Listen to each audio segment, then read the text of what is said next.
Hello and welcome to another session of ACT Reading. As always, my name is Jordan Boyd and I teach AP US History and Honors Modern World History here at West. Today we are going to answer 5 total questions that fit within these 2 categories: key ideas and details and craft and structure. Before we begin, please briefly review the questions below.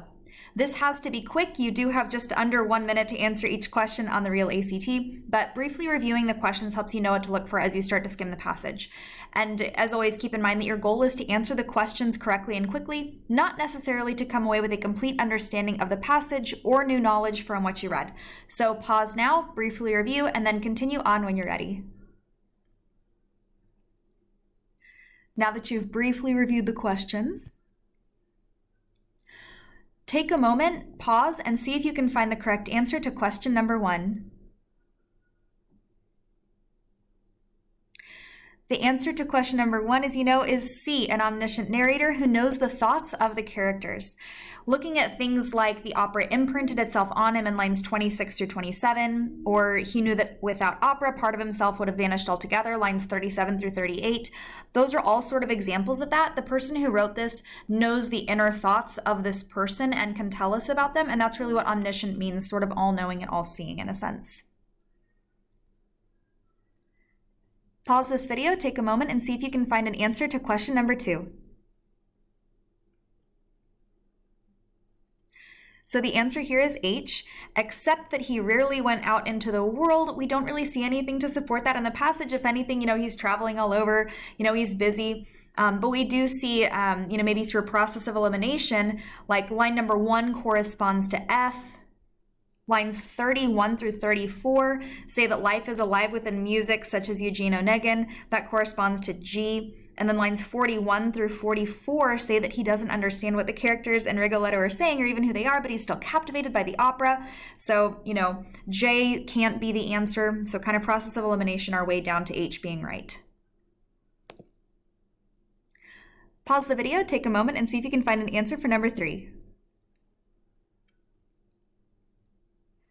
All right, and the correct answer here, of course, is A, that she wants to please him.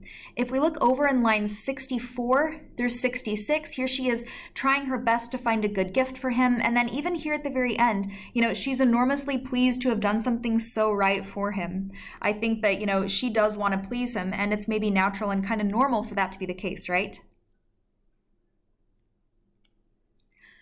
Pause the video, take a moment, and see if you can find an answer now to number 4. All right, and the answer here, of course, is H, offers sensory details that help set the stage for the important experience to be related. The purpose of these lines is to describe that sensory context of his life-changing opera experience. The day is cold and rainy, everything is wet, but he's so grateful for this experience anyways, it's so valuable. That comparison makes his next experience sort of pop to the reader, in a sense. They're a good foil. And finally, pause the video and see if you can find an answer to number 5. And the right answer here, of course, is D, reached out for his father's hand in lines 40 through 41. He needed to hold on to something. The opera was impacting him so deeply, and he felt like he's falling forward out of the seats. It's grabbing him and pulling him in, and that's ultimately why he reaches out for his father's hand.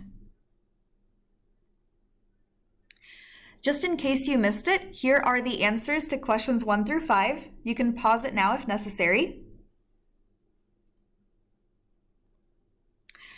And thank you so much for going through these practice reading questions. I hope that you did well, and I'm excited to see you next time.